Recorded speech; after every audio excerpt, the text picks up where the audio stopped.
Eu tô no saguão de uma empresa de tecnologia na cidade de Dulles, no estado americano da Virgínia. O piso desse prédio térreo é uma imitação de granito. A recepção é despida de móveis, a não ser por 2 foguetes de quase 2 metros que ficam encostados numa parede do lado da recepção. Sim, foguetes, como os que são enviados para o espaço. Ou maquetes de foguetes, no caso. Eu não deveria estar aqui. Tem uma placa na parede, avisando em inglês e em espanhol que o lugar é uma área de segurança nacional, onde é proibido gravar, fotografar e até mesmo entrar, se você for uma pessoa avulsa que nem eu. Mas eu cruzo o saguão e vou até a bancada da recepcionista. Hello. I'm looking for Mr. René Bonetti. Are you visiting? Yeah, but he's not expecting me. He's not expecting He's you? not expecting me, I have to be honest here. Eu digo pra recepcionista que tô ali pra ver René Bonetti, que talvez seja funcionário. Ela pergunta se ele tá me esperando. E eu sou sincero, digo que não. Mas não digo que tô lá pra descobrir se o ex-marido de Margarida Bonetti de fato trabalha lá. Se depois de ser condenado por submeter uma pessoa a trabalho análogo à escravidão e ter ficado preso, ele voltou a ter um cargo de chefia numa empresa de renome. Ela só me olha com cara de dúvida. E então, saco o telefone. Eu sou Chico Felitti e esse é o 4º episódio de A Mulher da Casa Abandonada, a investigação da história de um casal de brasileiros que levou uma empregada doméstica para os Estados Unidos no fim da década de 70. Quase 20 anos depois, uma vizinha descobriu que essa empregada era submetida a agressões e a trabalho análogo à escravidão. O engenheiro René Bonetti foi acusado desses crimes pela justiça americana no começo dos anos 2000.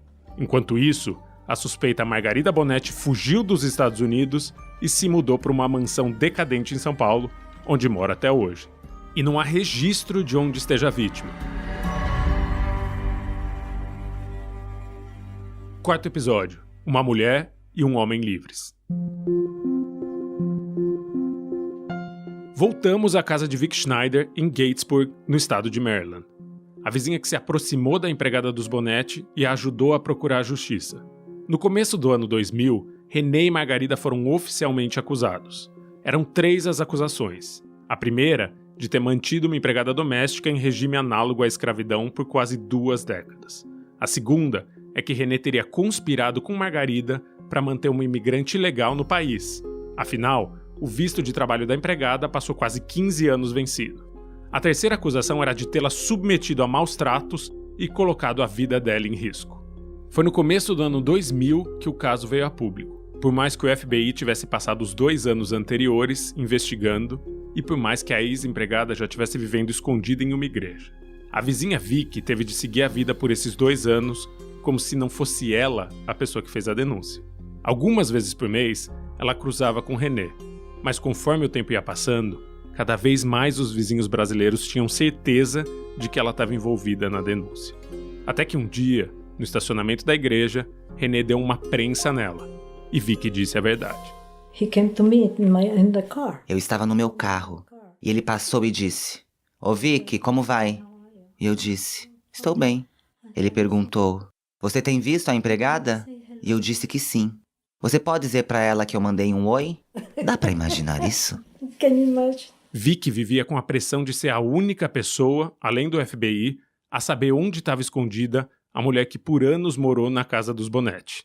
E também vivia com outra espada imaginária sobre a cabeça dela. A possibilidade da empregada não querer denunciar os antigos patrões. For example, when she was in the hospital. Por exemplo, no período que ela passou no hospital, tudo que o FBI sabia vinha do que eu contava a partir do que ela tinha me contado, certo? Mas o FBI queria ouvir dela diretamente, para conseguir estruturar um caso e levar para a justiça. Então, ela ainda estava internada quando eu disse, "Eles vão vir te entrevistar, e você vai dizer a verdade. Tudo que você me contou, que eles te batiam, tudo." Mesmo já tendo saído da casa dos Bonetti há meses, a empregada brasileira ainda tinha medo de falar. Em várias conversas, ela dizia a Vicky que não seria capaz de prestar depoimento. But you see how these people are so brainwashed. Você vê como uma pessoa numa situação dessas passa por uma lavagem cerebral? Então, ela tinha tanto medo.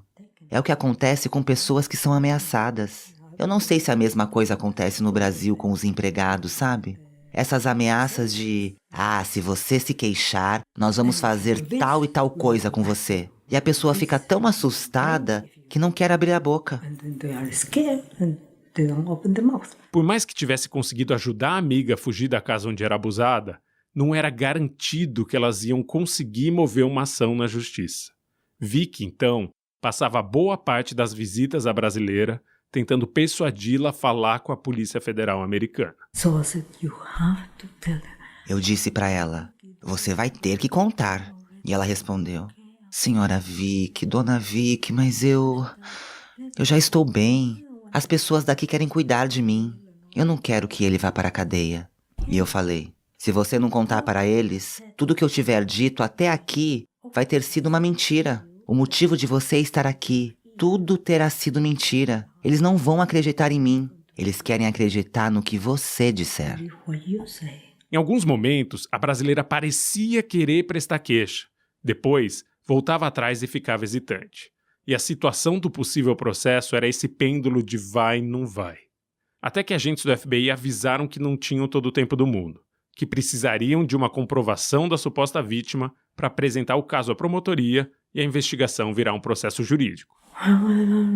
Ela dizia, eu não sei. Então eu disse a ela, amanhã eles vão vir aqui, ok? Amanhã de manhã.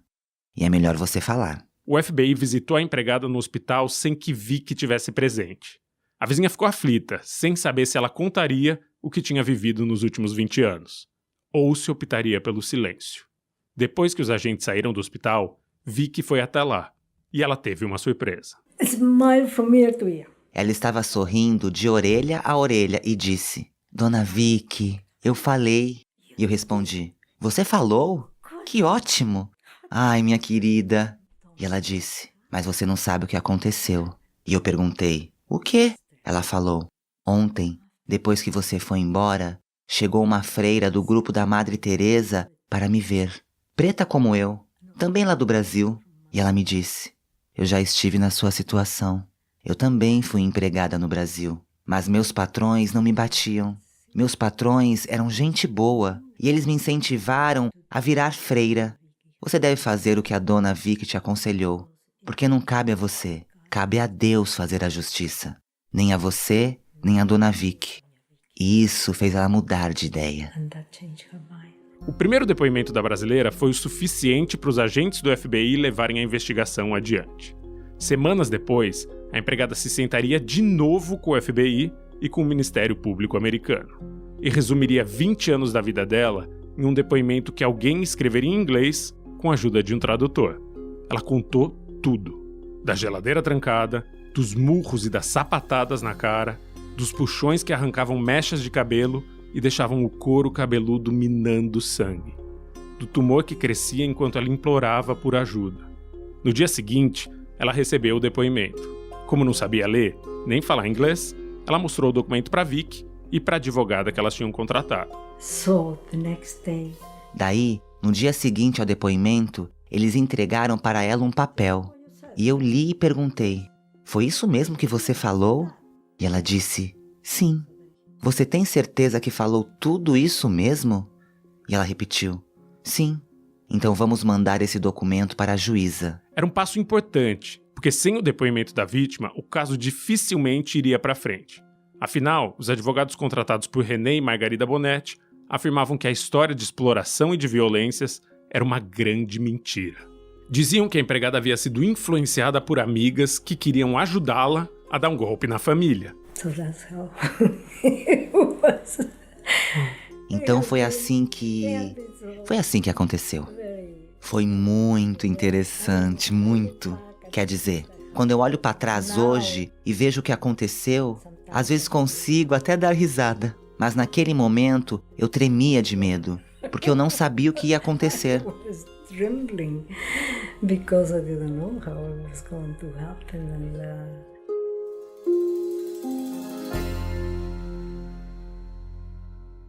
O julgamento foi marcado para fevereiro de 2000.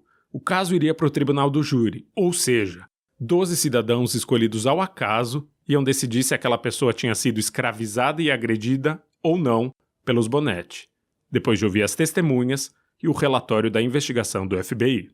Um rápido parêntese aqui. No Brasil, o Tribunal do Júri, o júri popular, só é convocado para crimes bem específicos, tipo homicídio e infanticídio. Mas em Maryland, o estado em que os Bonetti moravam, o Tribunal do Júri é bem mais comum. Até caso de roubo pode acabar nesse tipo de julgamento. E essa denúncia acabou em uma decisão pública. No começo de 2000, o julgamento foi anunciado. Era a primeira vez que a informação dessa investigação sigilosa vinha a público. Foi nesse momento que o mundo soube de um casal rico brasileiro acusado de manter uma pessoa em situação análoga à escravidão no coração da maior democracia do mundo em pleno século XXI. A notícia pipocou em todos os grandes veículos brasileiros. A Folha, inclusive, mandou uma repórter para cobrir o julgamento pessoalmente. Durante o julgamento, René Bonetti deu uma entrevista a Malu Gaspar, então repórter da Folha, que foi cobrir o caso no tribunal de Greenbelt. O título dessa reportagem beirava um tratado de antropologia da elite brasileira. Ela era da família, diz Bonetti. A Magé Flores vai ler um trecho dessa entrevista. René Bonetti afirma que ele e a mulher mantiveram a funcionária vivendo com eles nos Estados Unidos porque ela era considerada um membro da família e que não podia ser considerada uma empregada por trabalhar menos do que qualquer pessoa na casa. Abre aspas. Mesmo que ela fosse ineficiente, numa família você não mede isso porque há afeto, fecha aspas, afirmou ontem enquanto esperava o resultado do julgamento. Bonetti diz que a ex-funcionária mais atrapalhava do que ajudava na casa e acusou-a de roubar alguns objetos da família, mas sustentou que a doméstica e a mulher dele, Margarida, tinham um bom relacionamento. Como prova, mostrou um coelho de pelúcia que tinha sido dado pela empregada a Margarida 2 meses antes dela deixar a casa do casal ao final de 98. Essa era a tese da defesa, a de que o casal Bonetti, na verdade, fazia uma caridade para aquela mulher idosa, preta, brasileira e analfabeta. Que ela tinha o intelecto de uma criança de 5 anos, por mais que já marcasse 65 anos no passaporte. Segundo um dos advogados de defesa, os Bonetti só tinham levado a empregada para os Estados Unidos porque no Brasil ela estava jurada de morte pela esposa de um homem com quem tinha um caso. John McGuinness afirmou ainda que a doméstica era incapaz de cuidar de si própria. O advogado que defendeu René Bonetti diz que a família a manteve em casa por 20 anos por caridade. Eles também tentaram desqualificar o depoimento da vítima. Disseram que, como a empregada era analfabeta e não falava inglês, ela não entendia o que era um julgamento e, portanto, não poderia depor. Segundo os registros do processo, o advogado John McGuinness disse: se ela não entende que está depondo sob juramento, o testemunho não tem valor. De acordo com a reportagem da Folha, a juíza Deborah Chassanon ouviu a frase, sorriu olhando para a vítima e encerrou a discussão dizendo: estou convencida de que ela sabe que tem de falar a verdade. O depoimento é válido. E sabe quem reforçou essa tese da defesa? Uma testemunha que foi do Brasil até Maryland só para depor, apesar da idade avançada. Maria de Lourdes, a mãe de Margarida, pegou um avião e foi ser testemunha de defesa aos 85 anos de idade. Dizer que a mulher um dia foi empregada dela, mas que foi para os Estados Unidos com o casal Bonetti no fim da década de 70 como uma amiga, não como uma funcionária. Maria de Lourdes também afirmou que o genro, René, era um homem respeitado na sociedade paulistana, de reputação ilibada. Disse que ele jamais cometeria um crime, mas não falou uma palavra sobre onde estava a filha, foragida. Note que a mãe morava com Margarida na casa abandonada há quase 2 anos quando foi ser testemunha da defesa. E essa visita de Maria de Lourdes teve um desfecho que fica entre o inusitado e o surreal. A gente vai falar dele mais pra frente, no 6º episódio. Por enquanto, a gente precisa voltar para o processo, que do lado da acusação tinha 4 testemunhas. Além do depoimento da empregada, um outro depoimento de peso foi o de Vic Schneider, a única vizinha que foi a público dizer sob juramento que sabia das coisas que aconteciam na casa dos Bonetti, que a empregada narrou a violência e as condições precárias de trabalho muito antes de decidir sair de casa, que ela passava fome no país mais rico do mundo. Vic teve de depor 2 vezes. Como era testemunha, não podia ir às outras audiências, o marido ia no lugar dela. Mas dentro da casa deles subia um muro de silêncio. Ele não contava o que ouvia nas audiências, porque a justiça determinou que ela não poderia ser influenciada pelos outros depoimentos que seriam dados na corte. Tá, aqui pode parecer que o julgamento foi uma guerra de narrativas, uma disputa de versões. A empregada e uma vizinha amiga contra os dois patrões e as famílias tradicionais deles no país de onde eles vieram. E poderia ter sido isso mesmo, não fosse por uma trilha de evidências que o FBI levantou. O passaporte da empregada, com o visto que tinha vencido em 1984 e que jamais tinha sido renovado. As correntes e cadeados trancando armários e a geladeira da casa. O quarto da funcionária, que na verdade era um canto de papelão do porão. E acima de tudo, havia provas físicas do que realmente tinha acontecido no número 10.600 da Seneca Ridge Drive. A cicatriz de uma ferida na perna que levou meses para ser tratada e os tumores que cresceram por anos sem que a empregada fosse levada ao médico. O crime tinha deixado um rastro na casa e na pessoa que foi escravizada dentro daquela casa, o que fez o julgamento ser relativamente curto. O júri levou 3 dias para chegar a um consenso, e a tese da defesa não se sustentou. Em 10 de fevereiro de 2000, saiu o resultado, noticiado pela Folha. O engenheiro eletrônico brasileiro René Bonetti foi considerado culpado pela corte de Greenbelt, nos arredores de Washington, de ter mantido sua empregada doméstica como escrava por 20 anos nos Estados Unidos. Bonetti também era acusado de ter conspirado com a mulher, Margarida, para manter a doméstica como imigrante ilegal no país e de tê-la submetido a maus tratos e colocado sua vida em risco. Os 12 jurados consideraram por unanimidade que Bonetti é culpado de todas as acusações, mas a sentença só será expedida pela juíza em 15 de maio. A pena, na verdade, só ia ser anunciada em agosto de 2000, 6 meses depois da condenação. Nos Estados Unidos, é comum ter essa distância entre uma condenação e o cálculo da pena. É o tempo que um juiz ou uma juíza precisa para fazer uma equação, estudar as leis, entender a pena que se aplica a cada crime, somar agravantes e subtrair atenuantes. É só então que passa a régua e sentencia uma pena à pessoa condenada. Mas a juíza Deborah Chasanow tomou uma cautela extra nesse caso. Considerou que as chances de René fugir para o Brasil eram grandes demais, então ele deveria esperar a sentença preso. Quando saiu do tribunal em fevereiro, ele já estava algemado.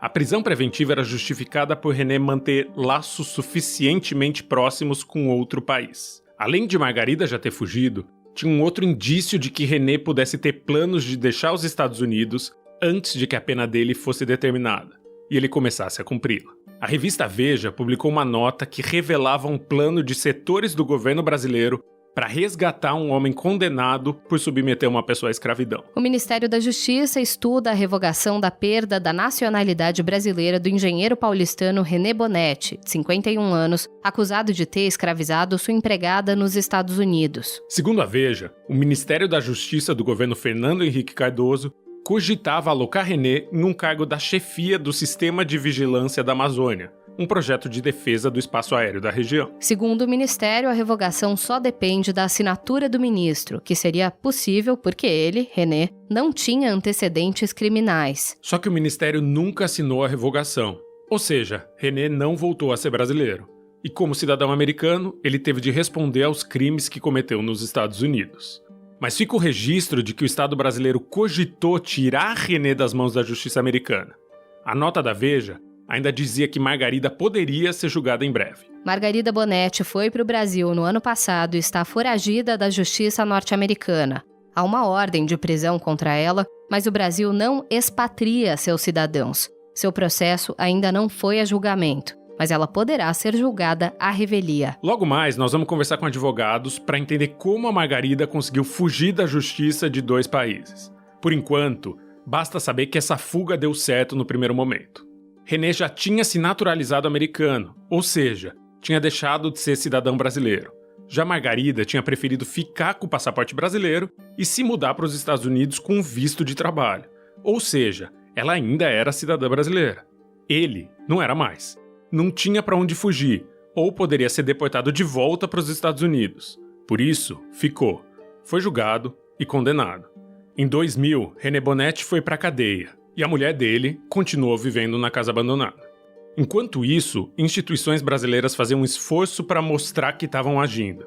O Senado emitiu uma nota em que afirmava estar observando atentamente os desdobramentos do caso e que tinha destacado uma comissão para analisar tudo.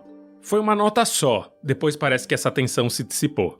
A embaixada brasileira em Washington só se manifestou publicamente um dia depois da condenação, com essa nota aqui. Nota à imprensa. A Embaixada do Brasil em Washington tem acompanhado com grande interesse o processo movido pelo governo norte-americano contra o casal René e Margarida Bonetti. Ele, naturalizado norte-americano. Ela, brasileira. Eles são acusados de ter mantido a cidadã brasileira, sua empregada doméstica, trabalhando sem receber remuneração salarial e de forma ilegal neste país. Ao lamentar profundamente essa situação envolvendo nacionais brasileiros residentes neste país, diante da sentença proferida na tarde de ontem, cumpre-me salientar que as condições de trabalho e o tratamento alegadamente dispensado à vítima constituem exceções à realidade brasileira e contrariam as leis trabalhistas nacionais. Washington, 11 de fevereiro de 2000, Embaixada do Brasil. 6 meses depois, em agosto, sairia a pena de René Bonetti. 6 anos e 5 meses de prisão sem direito à liberdade condicional. Esta é a sentença da Justiça americana para o brasileiro que escravizou a empregada doméstica nos Estados Unidos. O engenheiro René Bonetti vai ter ainda que pagar uma indenização à vítima. René Bonetti respondeu ao processo sozinho, porque a mulher dele fugiu para o Brasil. 6 anos e meio de reclusão. Era quase a pena máxima prevista pela lei americana. E ela adicionou nessa equação uma pena por perjúrio, ou seja, por ele ter mentido no tribunal. Segundo a juíza, ele mentiu quando disse que não sabia que a empregada estava ilegalmente nos Estados Unidos depois que o visto dela venceu, no meio da década de 80. E também considerou perjúrio René afirmar que não sabia que Margarida batia e agredia a mulher, sendo que ele morava na mesma casa que elas. Depois que a sentença foi proferida, Paul Kemp, um segundo advogado que defendia René Bonetti, pediu clemência ao tribunal. Kemp afirmou que a culpa era toda de Margarida, que René não sabia dos abusos, nem que a empregada jamais havia recebido salário, porque ele trabalhava e porque essas tarefas são todas da mulher do lar. Ainda de acordo com a nova argumentação da defesa, o salário da empregada era depositado em uma conta corrente no Brasil. Uma conta corrente que nunca foi comprovada, diga-se de passagem. O advogado terminou dizendo à juíza Chasanow: "A vida do meu cliente vai ser arruinada. Ele tem um PhD e a vida dele vai ser arruinada." A clemência foi negada. Mas esse não foi o fim. Os advogados de René Bonetti recorreram da decisão. E o caso subiu para um tribunal distrital. O pedido era de revisão de todas as condenações, e os argumentos eram parecidos. A mulher não era uma empregada da família, e sim uma amiga a quem a família ajudava. René não sabia que Margarida agredia a vítima e era um homem importante demais para ter a vida destruída. O Tribunal Distrital confirmou todas as condenações. Todas não. A única mudança na sentença foi a favor da empregada. No novo julgamento, ela ganhou direito ao pagamento retroativo de todos os salários que não recebeu durante 20 anos. A nova corte obrigou René a pagar tudo que ela tinha direito. Ele teve de pagar $110 mil de salários atrasados para a ex-empregada, o que na época não chegava a R$200 mil. E René foi condenado de vez, transferido para uma prisão federal, e lá ficou por anos.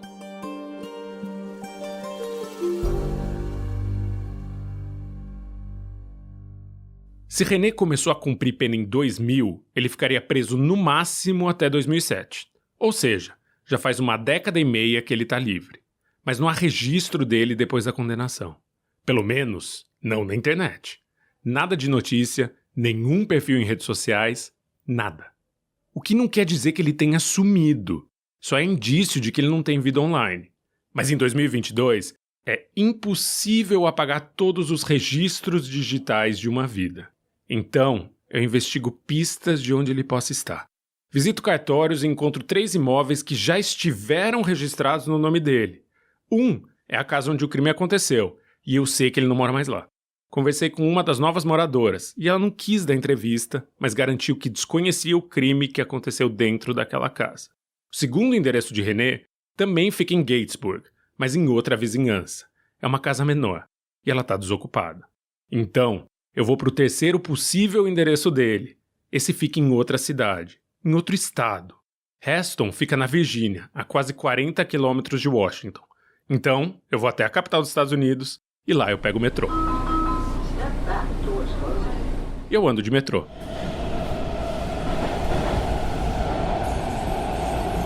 1 2 E eu ando mais um pouco de metrô.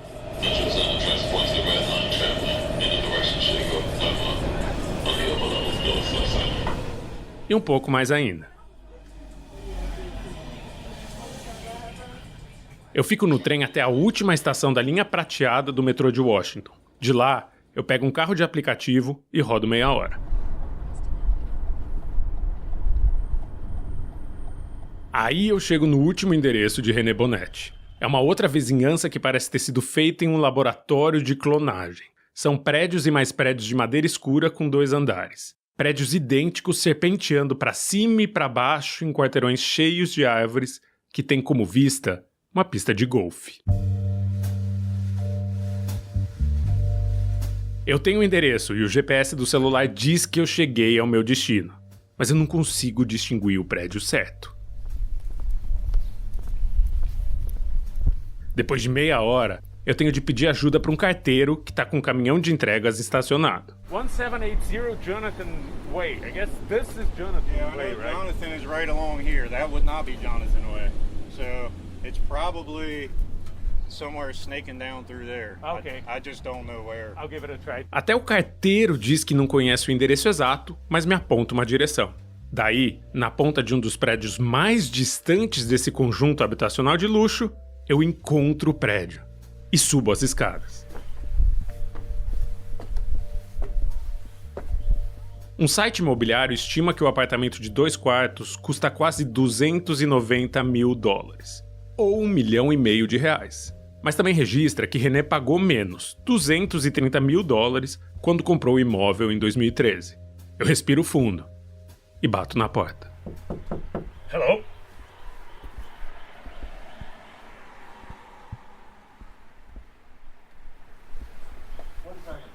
Uma voz feminina responde. Pede só um segundinho para abrir. Eu espero, com o gravador ligado na mão e meu coração dando coices no peito. Uma mulher jovem e bonita, com os cabelos castanhos escorridos nos ombros, abre a porta. A porta entreaberta deixa eu ver um bebê engatinhando pelo carpete branco da sala.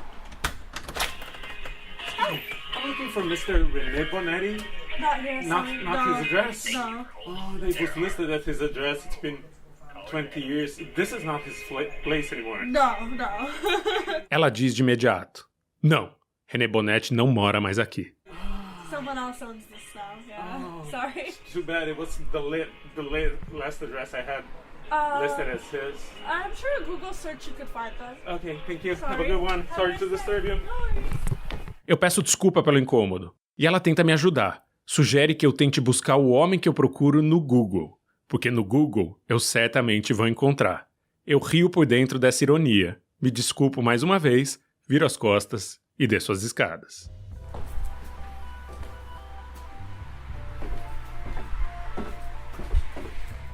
Quando eu já estou no estacionamento dos prédios baixos, um homem coloca a cabeça para fora da janela. É o vizinho de baixo do apartamento que já foi de René. Ele faz um sinal para que eu me aproxime. Então, ele diz: "Você sabe onde ele trabalha, não sabe?" Eu acho que o homem ouviu minha conversa com a vizinha de cima. E respondo que não. Eu não sei onde Bonetti trabalha. Esse homem não permite que eu grave nossa conversa, mas me explica por onde anda René. Ele é um dos diretores da Northrop. É o emprego dele. Eu abro o celular e descubro que a Northrop Grumman Innovation Systems é uma empresa de tecnologia a 20 quilômetros dali, numa cidade vizinha. Eu peço um carro de aplicativo e vou direto para a sede da empresa, que no mapa parece ser maior do que a cidade de Sterling, onde ela fica. O carro me deixa em um complexo de prédios baixos e colados à rodovia. Há uma cancela fechando cada uma das ruas particulares, menos um prédio maior que fica no meio dos outros, e que tem cara de ser a portaria. Eu desço e entro no que penso ser a recepção. Hello. I'm looking for Mr. René Bonetti. Are you visiting? Yeah, but he's not expecting me. He's not expecting He's you. not expecting me, I have to be honest here. É o trecho que abre esse episódio. A recepcionista pergunta se René Bonetti está esperando a minha visita. E eu, que não posso mentir, digo que não. Que ele não está me esperando. Que minha visita é uma surpresa. Okay. So if he's not expecting you, why don't you reach out to him? A mulher pergunta, se ele não tá te esperando, por que você não entra em contato antes? Eu explico que é um assunto pessoal. We're Pardon me? What company are you Oh, no, it's a personal affair. It's not related to company. Digo que sou brasileiro e que o procuro para falar da família dele. Nada a ver com foguete e com satélite. A mulher começa a digitar enquanto olha para a tela do computador. I don't find it. Não? Well, say it again. R-E. N.E. René. Ela diz que não encontra no sistema ninguém com o nome René Bonetti. Eu soletro de novo. B-O. N-E-T-T-I. Bonetti. Dessa vez, ela parece achar um funcionário com esse nome. Liga direto para um ramal e deixa o telefone no viva voz. Sorry, René Bonetti is not available. You cannot record a message for René Bonetti. This mailbox is full. A ligação toca até cair na caixa postal. Pelo menos, a visita serviu para confirmar. René Bonetti trabalha lá mesmo. I can't leave him a You have reached message, the offices of and I can't give you his number. Ela diz que não pode gravar um recado para René Bonetti porque a caixa postal dele está lotada e que não pode me passar o número de telefone dele. Ela me mostra na tela o nome dele ao lado do cargo Payload Director. Então, eu sou convidado a sair da empresa.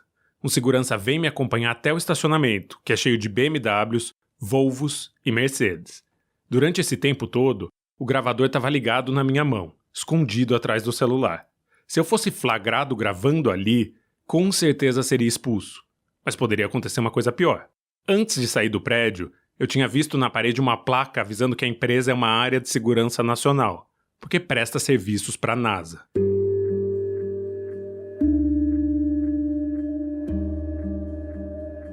Quando eu volto pro hotel, eu vou pesquisar o que é um Payload Director. Descubro que o título em português é Diretor de Carga Útil. O cargo, no jargão, é para o engenheiro que cuida das informações mais essenciais que são transmitidas a um foguete ou a um satélite. Tem um site na internet que chama Glassdoor, onde as pessoas contam anonimamente o quanto ganham, para que os colegas e as colegas possam ter uma noção de se tal empresa paga bem ou paga mal. Eu encontro o cargo de diretor de carga útil na mesma empresa onde Bonetti trabalha. Segundo esse site, o salário de alguém com um cargo como o dele é de $220 mil por ano. Ou seja, mais de R$1 milhão.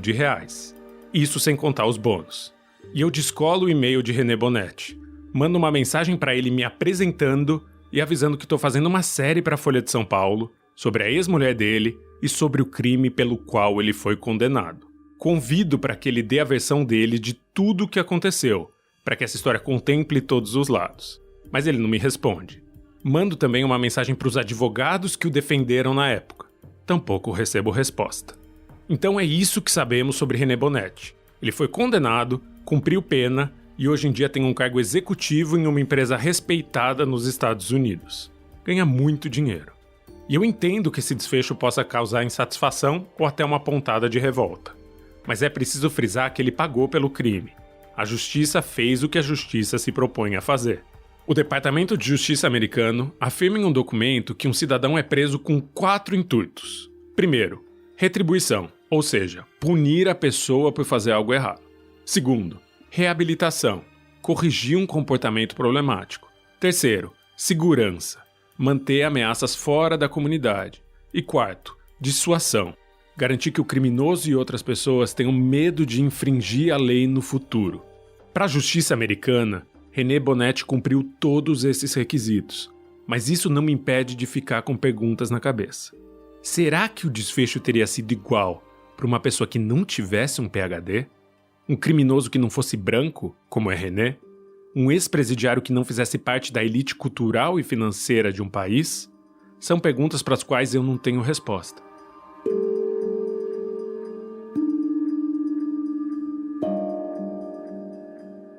De volta à casa de Vic Schneider, ela conta como foi o dia em que a sentença foi anunciada. Ela saiu para jantar com a família. Todos comemoraram com um drink, menos ela, que não bebe. Quando chegou em casa, tinha um recado na secretária eletrônica. Era da empregada brasileira que ela ajudou a libertar, depois de anos de abuso. If I find it, I don't know where I put it. Eu não sei onde eu botei, mas eu tinha um recado gravado numa dessas fitas cassete de 60 minutos. Mas eu não sei onde eu coloquei, não consigo pensar agora. Mas ela me agradeceu e disse alguma coisa do tipo: Dona Vicky, a senhora me resgatou. E foi tão bonito. It was so nice. Vicky fica com os olhos cheios d'água quando lembra do recado. Então, eu pergunto se ela sente que a justiça foi feita nesse caso, com René cumprindo menos de 7 anos de pena e com Margarida fugida, vivendo na mansão da família, num dos bairros mais ricos do Brasil. Os olhos de Vicky secam e ela esboça um sorriso. Ela pega uma folha de papel no meio do calhamaço de documentos que tinha preparado para o nosso encontro. E ela me estende o papel, que é o xerox de uma notícia do jornal Washington Post. Members of Congress, they came at abuse of foreign workers. O Congresso agiu em relação ao abuso de trabalhadores estrangeiros. E por causa desse caso, eles até chamaram ela até o Congresso. Você sabia? Ela, no caso, é a empregada brasileira que foi escravizada nos Estados Unidos por quase 20 anos. Eu não sabia.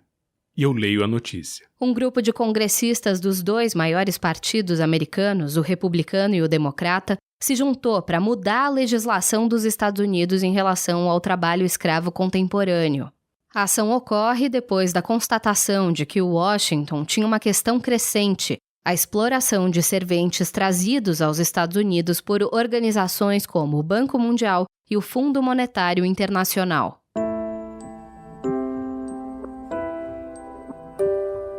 O grupo bipartidário fez até uma conferência para discutir o projeto de lei e convidou pessoas da sociedade civil para falar.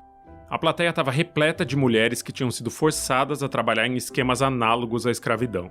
Uma das principais mudanças da proposta de lei é que ela passaria a garantir que uma trabalhadora que denunciasse os patrões por exploração não fosse deportada dos Estados Unidos enquanto a ação corresse. O que acontecia até então é que as pessoas escravizadas fugiam de casa e quando chegavam até a polícia, já estavam com visto vencido.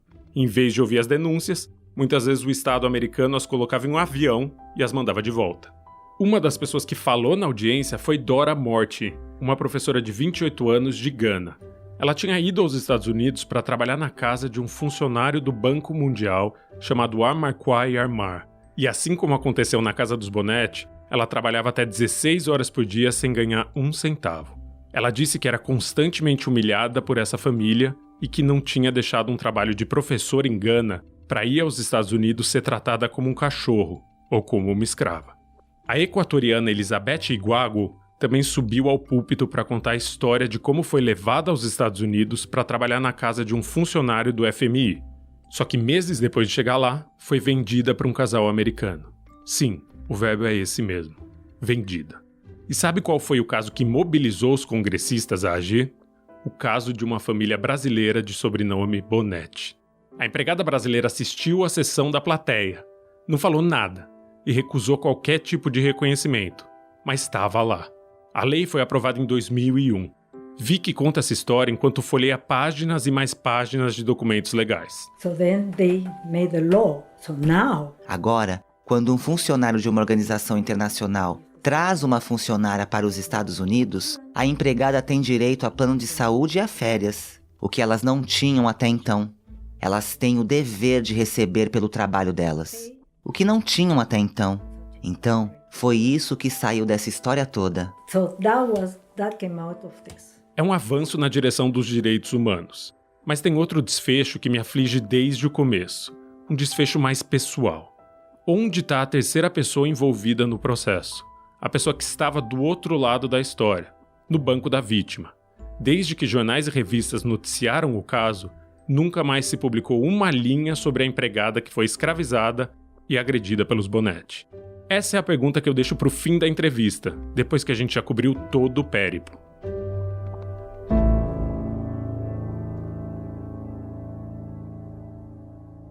Depois de 2 horas conversando, Vicky e eu fazemos um intervalo. Ela me serve um copo d'água.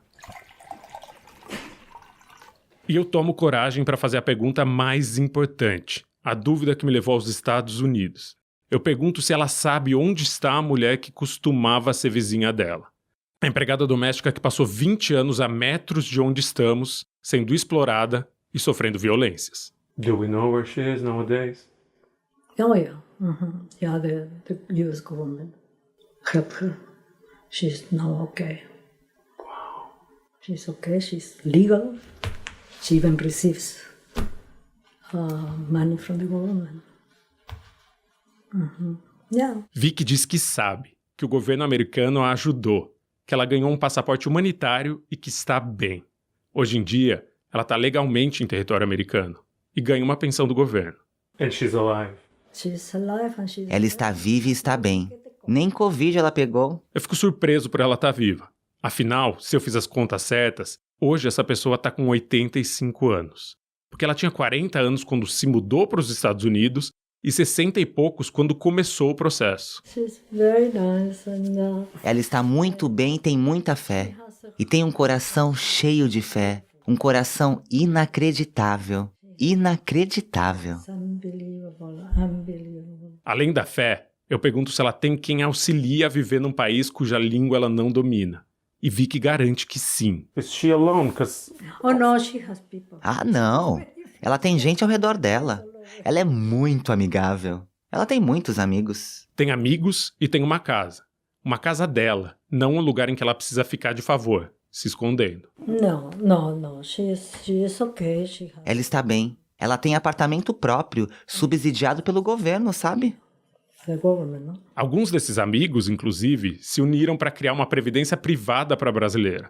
O dinheiro que ela ganhou de indenização está investido e ela tem acesso a uma parcela dele todos os meses. Assim, vai conseguir viver por décadas. But somebody took care of her for the money. Tem uma pessoa ajudando ela com o dinheiro. Ajudando ela a manter o dinheiro controlado e guardado. Ela recebe uma quantia por mês. Eu não sei exatamente como isso é feito. Só sei que ela recebe o dinheiro dela todo mês. Foi o que ela me disse. As duas amigas mantêm contato, por mais que não se vejam pessoalmente. Until she calls me every E ela me liga todo o Natal, toda a Páscoa, essas coisas assim. for Easter, like that. Aliviado, eu faço outra pergunta que só a mulher que viveu esse inferno vai saber responder. Margarida disse para pessoas no Brasil que mantinha contato com a mulher que um dia foi empregada dela. Chegou a dizer que as duas são amigas. Eu questiono Vicky se isso é possível. Oh, give me a break. Faça-me um favor. E eu insisto. Será que depois de anos de uma relação criminosa e doentia não é possível que as duas mantenham contato? No. A Vicky não ri aqui porque ela acha essa possibilidade engraçada. Ri porque acha estapafúrdia, um absurdo. E diz que outra pessoa também daria risada se ouvisse que a mulher da casa abandonada anda dizendo que é amiga da pessoa que maltratou por tanto tempo. You know who will have a big laugh? Sabe quem daria muita risada disso? E eu pergunto, quem? E ela diz o nome da amiga brasileira e propõe de ligar para ela. Pergunta se eu quero falar. Eu digo que sim, que seria um prazer. Ela vai até a cozinha e some por alguns minutos. Volta com um telefone sem fio do tamanho de um tijolo branco, já no ouvido. Passa para mim e tem alguém do outro lado da linha.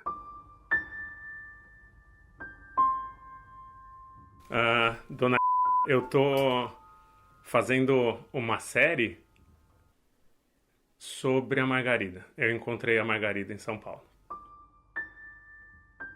A mulher fica em silêncio enquanto eu explico que sei onde está a Margarida, a pessoa que lhe agrediu por anos. E depois de alguns segundos, ela responde que não, que jamais voltou a falar com Margarida. Vocês ainda se falam? A senhora ainda fala com a Margarida? Não, eu não falo com ela, desde que aconteceu esse dia de problema. É mentira. As duas não são amigas. São o contrário de amigas. Sabe? Na culpa da toda, né? Ela diz que essa criminosa, que por décadas ela foi obrigada a chamar de patroa, não é boba nem tonta. Dias depois, eu volto a falar por telefone com essa ex-empregada brasileira. Perguntar se ela concorda que eu conte essa história de novo, porque essa também é a história da vida dela. Ela diz que não tem problema. Que eu também posso usar a gravação da nossa conversa por telefone. Só não quer ser achada. Nunca mais. Enquanto a gente ainda estava no telefone, na casa da Vicky, ela puxou um assunto. Não, eu vou te falar, foi verdade, é. Aqui ficou um pouco baixo, mas ela diz que já faz muito tempo, que foi o grosso da vida dela, mas que essa vida ficou para trás. Hoje, ela não olha para esse passado. Não quero recordar nada. Aqui ela disse, eu não quero recordar nada. Então, ela me manda um abraço, um grande abraço, e desliga.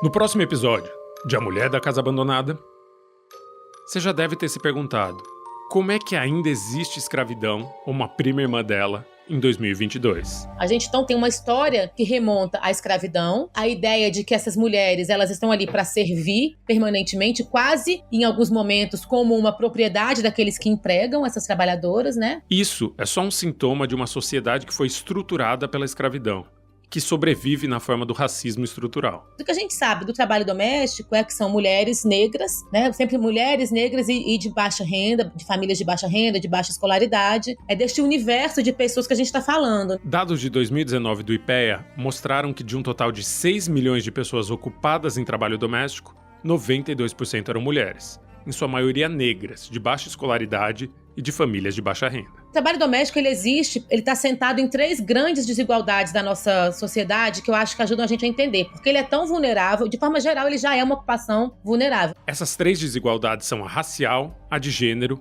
e a de renda. E aí aquelas que estão em condições análogas de escravidão vão ser um grupo ainda mais vulnerável desse grupo de mulheres, que são as mulheres negras e de baixa renda e escolaridade, né? São essas mulheres que fazem trabalho doméstico no Brasil ainda hoje, né? A Mulher da Casa Abandonada é um podcast da Folha. Eu sou Chico Felitti, criador, roteirista e apresentador. Renata Carvalho faz a versão brasileira da entrevista com Vicky Schneider. A produção desse episódio é de Beatriz Trevisan, com pesquisa adicional de André Leon, da Universidade de Nova York. A edição de som é do Luan Alencar. A coordenação de Mulher da Casa Abandonada é de Magê Flores, que também faz a leitura de documentos oficiais e reportagens sobre o caso. Esse episódio usa áudios da TV Globo. Nos encontramos na quarta que vem. Nesse meio tempo, por que você não aproveita para seguir o podcast no seu tocador e dar uma nota pra gente? Obrigado e até breve.